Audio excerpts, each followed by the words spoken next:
And there are two passages I'd like you to turn to, Romans 12, and John 4. Romans 12 and John 4, and we're talking about the ultimate priority. The ultimate priority. The Chicago Tribune reported the story of a New Mexican woman who was frying tortillas when she noticed that the skillet burns on one of her tortillas resembled the face of Jesus. Well, excited, she showed it to her husband and her family, and they agreed that it looked just like Jesus. She took it to the priest. Her priest blessed the tortilla. She took it home and put it under glass. She put cotton around the tortilla so it looked like it was floating on clouds. She built an altar in front of the tortilla, and she began to tell all her friends how the blessed tortilla had changed her life.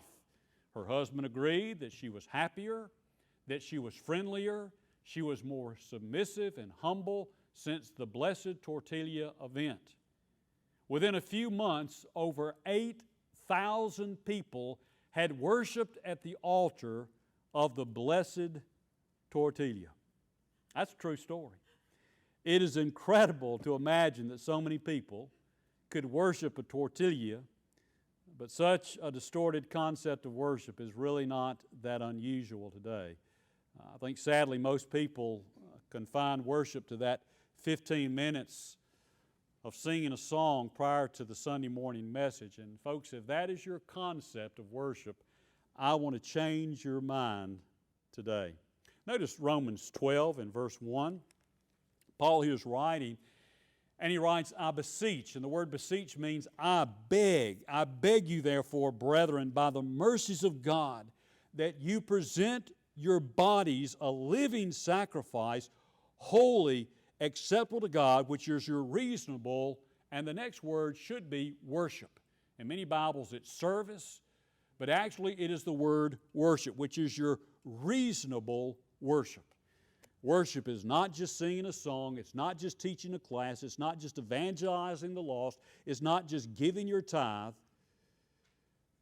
but it is presenting yourself as a living sacrifice. Now, Paul wrote these words to the Romans, and do you suppose he forgot what he wrote?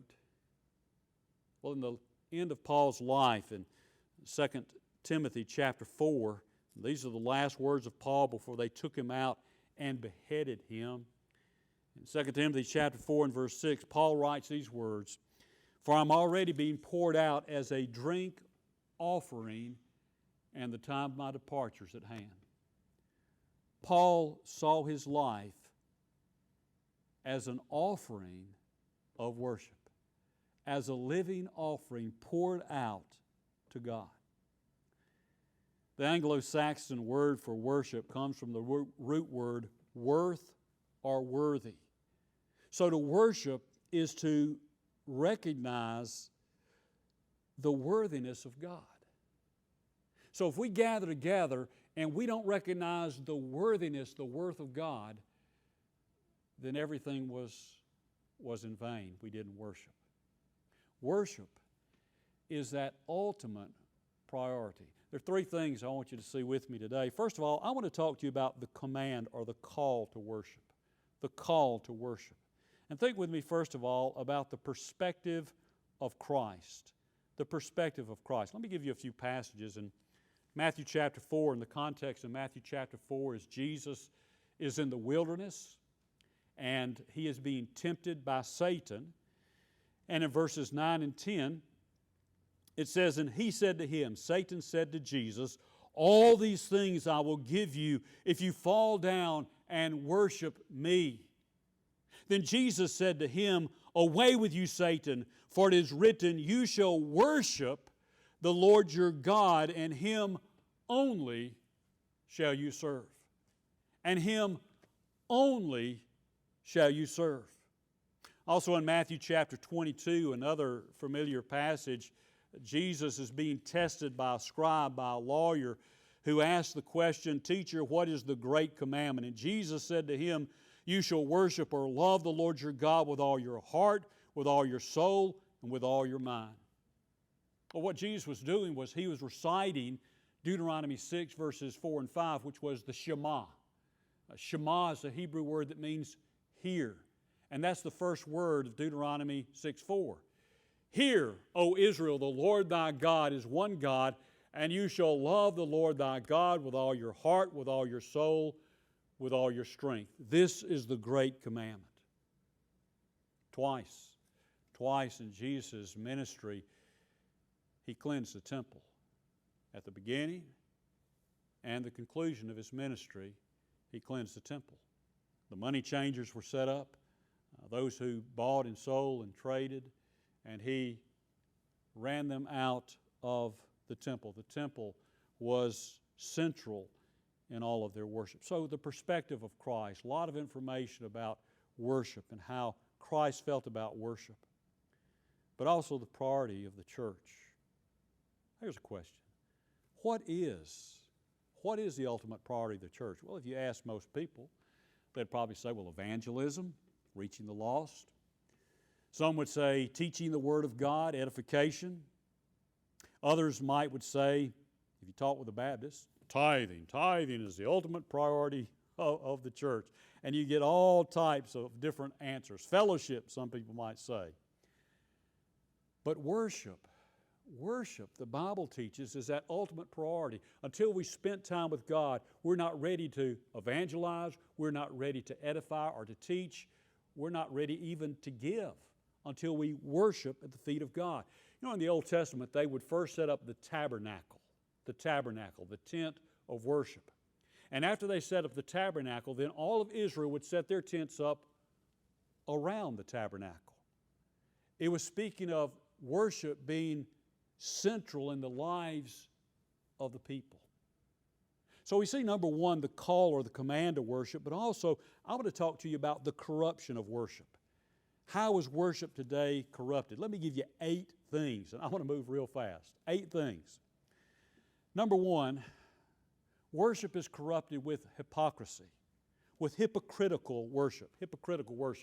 The word hypocrite means play actor. It goes back to the days of the stage when somebody would assume a persona that was not their own. They would pretend to be somebody else. And so that's where the word hypocrite comes from. Folks, I just fear there's a lot of pretending that goes on in the church. Remember in Acts chapter 5, Ananias and Sapphira, this married couple? They observed the applause of Barnabas. By the way, Barnabas wasn't his name. That was his nickname. His name was Joseph. Barnabas means son of encouragement. That was his nickname because he was an encourager. And on one occasion, he sold a piece of property, took all the money, laid it at the apostles' feet, and everybody was talking about Barnabas. What a guy Barnabas is. He's such a giving guy. He's such an encourager. Well, Ananias and Sapphira heard that. They heard the bragging on Barnabas, and they thought to themselves, we'd like some of that. We'd like to be recognized. And so they had a piece of property or possession. They sold it. They got the money, put it on the coffee table. They were looking at how much money that was they got from that land sale, and they thought, I don't know if we should give all this money to the church. That's a lot of money. If we give that money to the church, they might misappropriate that money. After all, they carpeted the nursery, and the color of the carpet was not a color I agreed with, so we ought not to give all that money to the church. This is what we'll do. We'll keep back part of that money because they don't know how much money we sold the property for. And we'll just pretend like that was all the money. And we're going to do this right. We're going to do this right, Sapphira. Look, first I'm going to go in and I'm going to put the money at the apostles' feet, Peter's feet, and they'll applaud me. And then after 3 hours, then you come in and you'll receive the accolades as well. We'll churn up the praise once again for us. And that's what they did. Peter goes in, puts the money at the feet of Peter, and Peter knows immediately that this was not all the money of the sale of the land. And he calls his hand on it. And he dies. 3 hours later, which tells you a little bit about the length of the worship service in that day, 3 hours later, Sapphira comes in, and he asks Sapphira, did you get such and such for the sale of the property? She says, oh, yes. Well, the feet of the young men who buried your husband are at the door, and they're going to come out and bury you as well. And it tells you just a little bit how God feels about phony worship, doesn't it? What if God did that today? We'd have to dig up the parking lot, you know. When people come in with hypocritical worship. Here's another way we corrupt worship through casual worship. Through casual worship. And when I say casual, I'm not talking about what one wears to a Sunday morning service, but rather the attitude of the heart. Sometimes people come with a disposition of just a yawn in the face of God or just being bored. In 2 Samuel chapter 6, David desired to move the Ark of the Covenant to the city of David, to Jerusalem. And there are two mistakes that were made. Remember what they were? Number one, they put the Ark of the Covenant on a cart to move it. Big mistake, because the Ark of the Covenant was to only be moved by the Levites as they slid poles in the rings on the side of the Ark of the Covenant. It's the only way it was to be moved. But they came up with this idea of moving it on a cart. Where did they get that idea? Well, go back to 1 Samuel, you'll find out. They got it from the Philistines, who sent the Ark of the Covenant back after it had been captured on a cart. And I guess the Israelites thought, oh, that's a good idea. A whole lot easier, a lot more practical. And so David had adapted some Philistine philosophy to move the ark, which says something about how we adapt from what the culture teaches us. Second mistake, Uzzah touched the ark. Now, Uzzah, no doubt, was a Levite, because only the Levites were to have anything to do with the ark. And according to 1 Chronicles chapter 15 and verse 2, the Levites alone took care of the ark. And so Uzzah was a Levite. He was traveling beside the cart, and he had gone to Levite school. And in Levite school, there were two lessons they had to learn. Two lessons they had to learn in Levite school. Lesson number one, do not ever, never, never, never touch the ark. Never, never, never, never touch the ark. Lesson number one in Levite school. Never touch the ark. Lesson number two was to refer to lesson number one. Never, never, never, never touch the ark. Well, you know what happened. The oxen stumbled. It looks as though the ark was going to fall out of the cart, and Uzzah touched the ark that represented the holy presence of God, and God immediately killed him. You see, Uzzah had become casual. He knew what his teaching was, but it's a different day. It's a different time. It's okay if I touch the ark. And God struck him down. Hypocritical worship, casual worship. How about ritual worship? Just to go through the motions. We have a set liturgy that we go through, and we think if we go through 1, 2, 3, 4, then we've worshiped. Somebody wrote it this way. The typical church service is like a merry-go-round, crowded with people sitting on seats they paid for, controlled by a man who has nothing to say. There's a lot of music and motion up and down, and everybody gets off at the same place they got on. And maybe that describes many church services as they corrupt worship by just going through the motions. Also, unbiblical worship.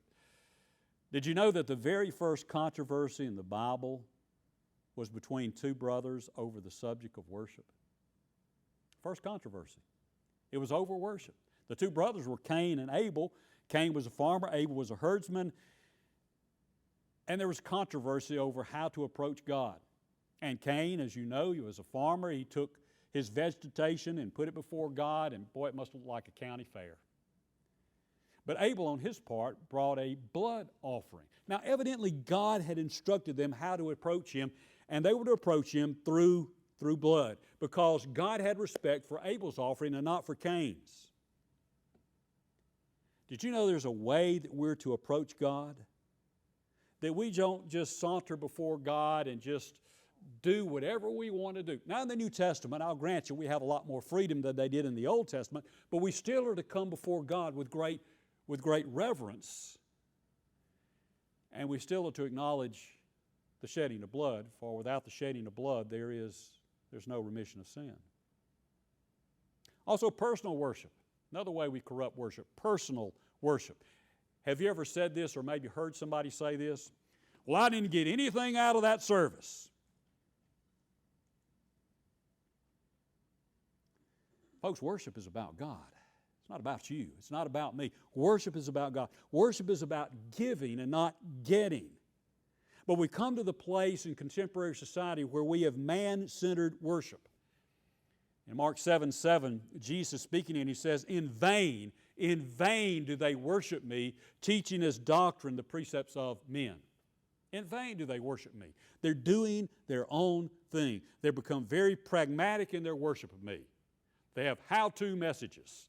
John MacArthur tells of passing a marquee in front of a church in California, and the title of the Sunday's message on the marquee was How to Winterize Your Lawn. How to winterize your lawn. How-to messages. Corrupting God's worship. Oh, folks, listen. We have shelved God for man's agenda and appeal to the flesh. If you listen to a lot of the contemporary songs, it's not about exalting God, it's about exalting man. There's actually a contemporary song that talks about how man is the apple of God's eye, and it repeats that.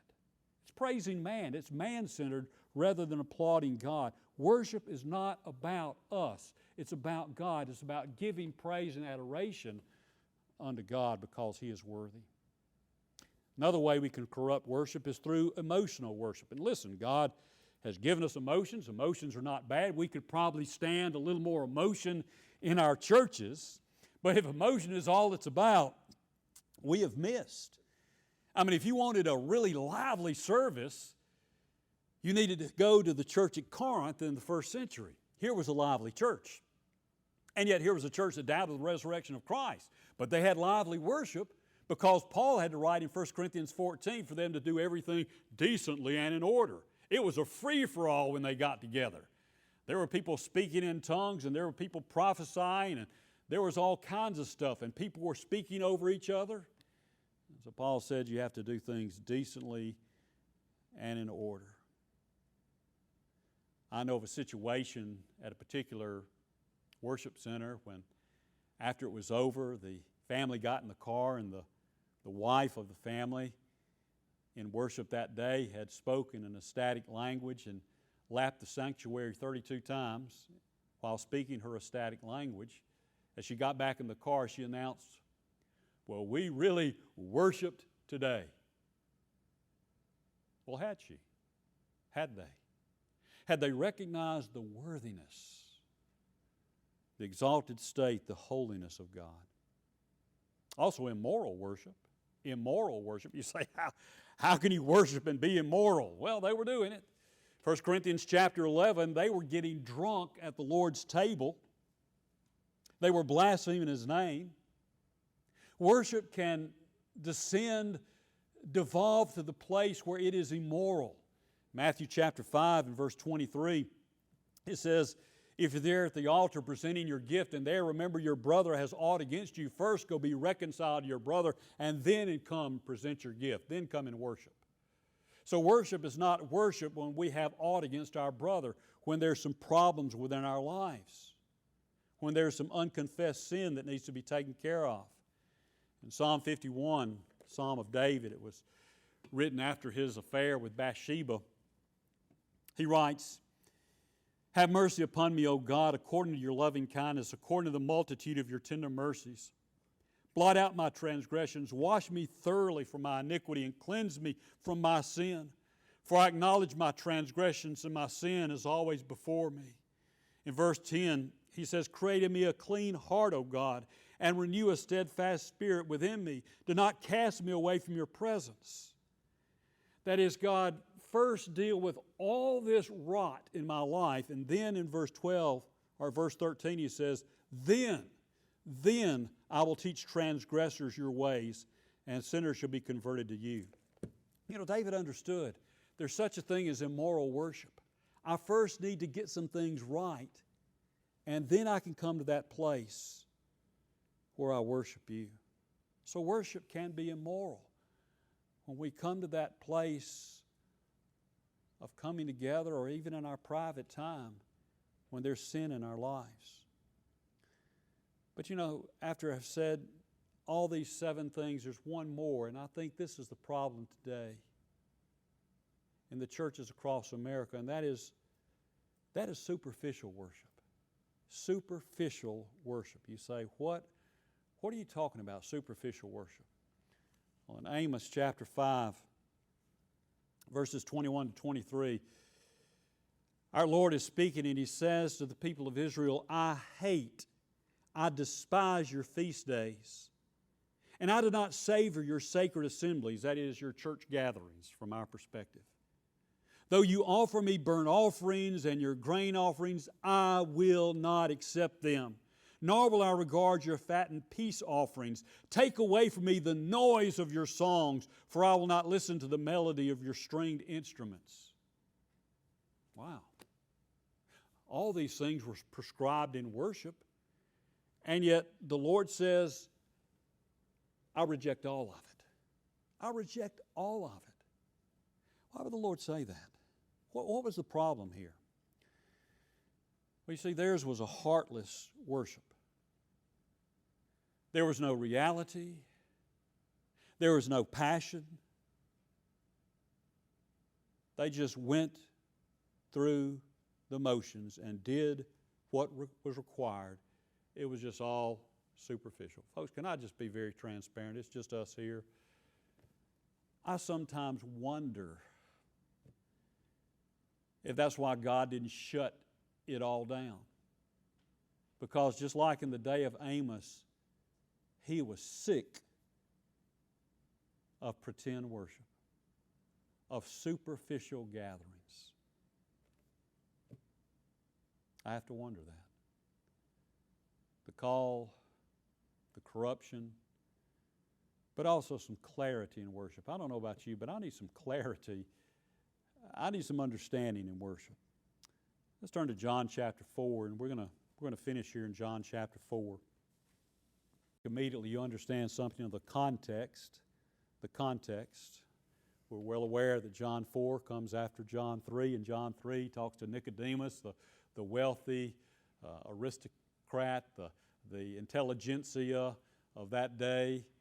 And here in John 4, we have the outcast, the Samaritan woman, the poorest of the poor. And I think there's a reason for John 3 and John 4 being sandwiched together. I think it's telling us there are none so good that need not be saved, none so bad that cannot be saved. The context in John 4 is that Jesus needed to go through Samaria. That's what it says in John 4:4. He needed to go through Samaria. Well, that was the direct route toward Jerusalem, but most didn't take it. Most Jews would circumnavigate Samaria because that's where the Samaritans live. Who were the Samaritans? The Samaritans were those Jews who back during the captivity intermarried with the Assyrians. And as a result of that, they were considered unclean, half-breeds, dirty.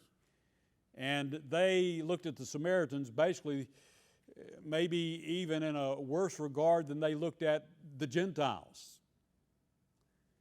And so Jesus went through Samaria because he had an appointment with this woman. Now in that day, women were not highly regarded. And yet Jesus respected the dignity of women.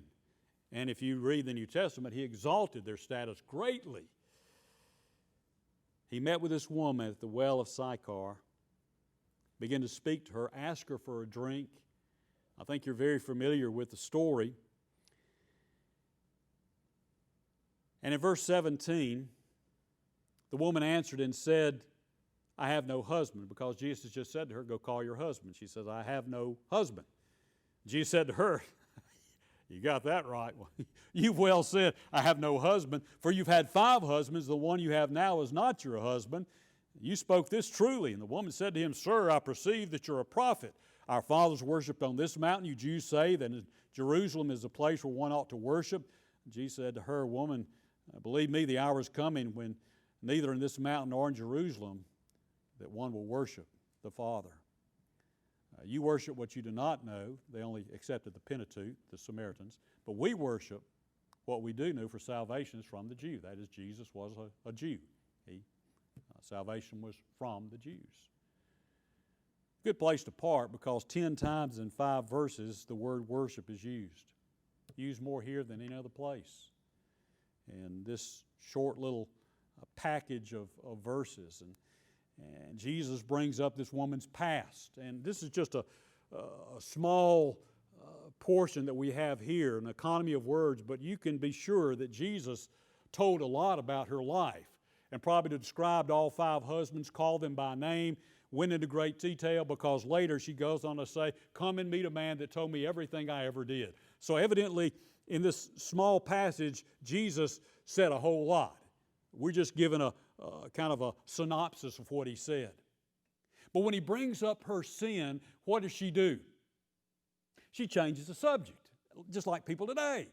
And she changes the subject to worship. Well, you people, you Jews say in Jerusalem we're to worship. We Samaritans say we're to worship in Mount Gerizim. Where's the proper location of worship?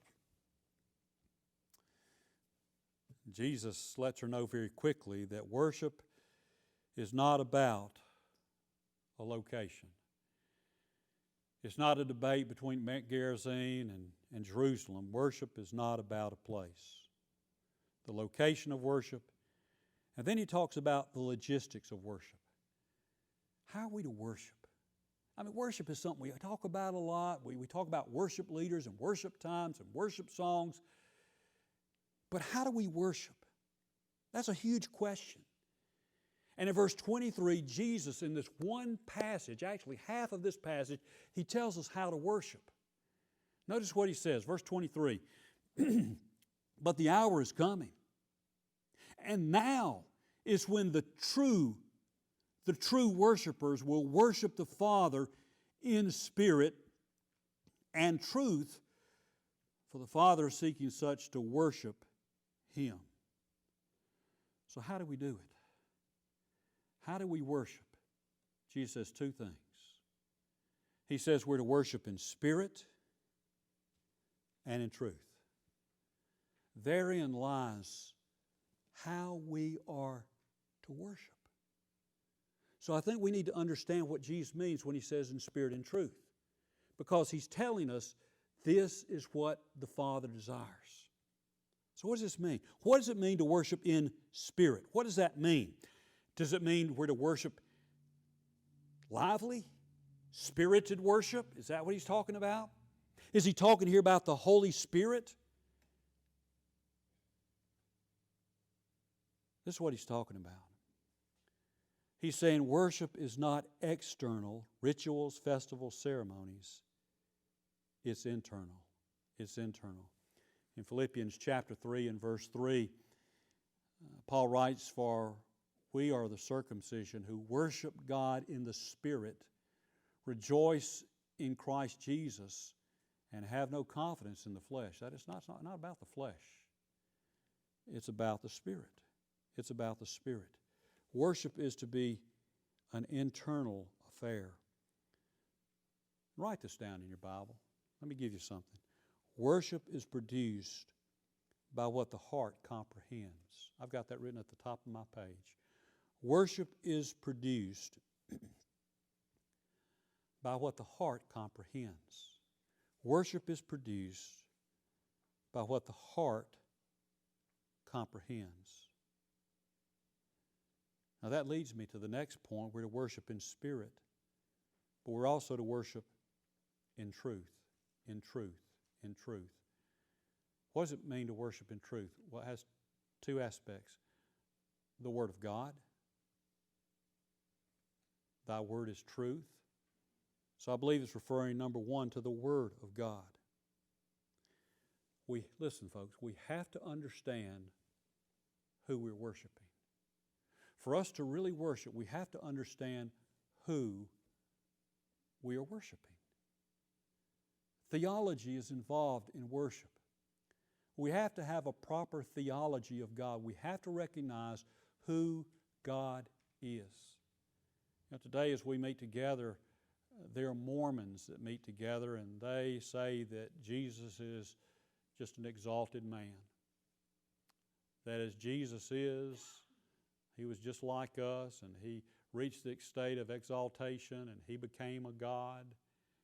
And they believe that He was polygamous. They say a lot of things about Jesus that are unscriptural. And so when they gather together, they're not worshiping. The Jehovah's Witnesses, they say Jesus is not God. Now, He's almost God, but He's not God. So when they get together, they don't worship. For us to worship, we have to properly acknowledge God. So worshiping in truth involves understanding who God is. We have to get that right. That's basic. That's first base. But not just who God is. We have to understand who we are. To worship in truth means we come with an honest heart. We remove the veneer and we get real with God. Remember Isaiah 6, when Isaiah sees the Lord high and lifted up? It's at a time of dilemma in the kingdom. The king has died, and when the king died in that day, oh no, you thought this may be curtains for us because an invading army is going to come in and annihilate us and take away our nation. So is it a very precipitous time. And Isaiah sees the Lord high and lifted up. And he hears the seraphim saying, "Holy, holy, holy." And as he acknowledges and sees God in His holiness and who God is, the very next thing he realizes is who he is. Woe is me, for I'm undone, for I'm a man of unclean lips, and I dwell among people of unclean lips. After he saw who God was, that He was holy, holy, holy, he saw who He was. And folks, I really think worship in our day has disintegrated to the place of we think of God as just one of us. He's just one of the good old boys. He's just like, oh, He's God. He's Creator, but He's really not that far removed from where we are. And strangely enough, that is the attitude of a lot of people. I had somebody actually come to me and tell me that God walked in their living room while they were watching TV. That God walked in their living room, actually Jesus walked in their living room while they were watching TV. And my response to that was, no, He didn't. No, He didn't. When John saw an angel, he fell as a dead man. And this person just casually said, Jesus appeared. No, He didn't. I don't know if it was a demon. I don't know if you're just lying to me, but I can promise you it was not Jesus. Folks, we have no concept. We have so humanized and brought the Lord down to our level where He's just an exalted person. I know Jesus came in the flesh. I understand that. He was a perfect God-man. But don't ever bring Him to the place where you think He's just one of the boys. He is holy, holy, holy. The logistics of worship. We worship in spirit. We worship in truth. And the longing for worship. The location, the logistics, the longing for worship. Verse 23, check this out. For the Father is seeking such to worship Him. The Father is seeking such to worship Him. The Father is looking for people. The Lord is looking for people who will worship in spirit and in truth. Internally. And also understanding who He is and being real before Him. You have to understand who God is and who you are. That's worship in a nutshell. That's worship in a nutshell. You know, people talk about the Bible being so complicated. You know, Jesus made things very easy. Here's what worship is: spirit and truth. You have to understand who God is, and you have to understand who you are in His presence. Now, folks, listen, I think we get it wrong. I think we get it wrong. We really don't grasp worship. We think worship is something we do at a period of time. And yet Paul said, I beseech you therefore, brethren, by the mercies of God, that you present your bodies a living, not a dead, but a living sacrifice, holy, holy, strip away the veneer, be honest with God, confess the sins, holy, acceptable to God, which is just your reasonable worship.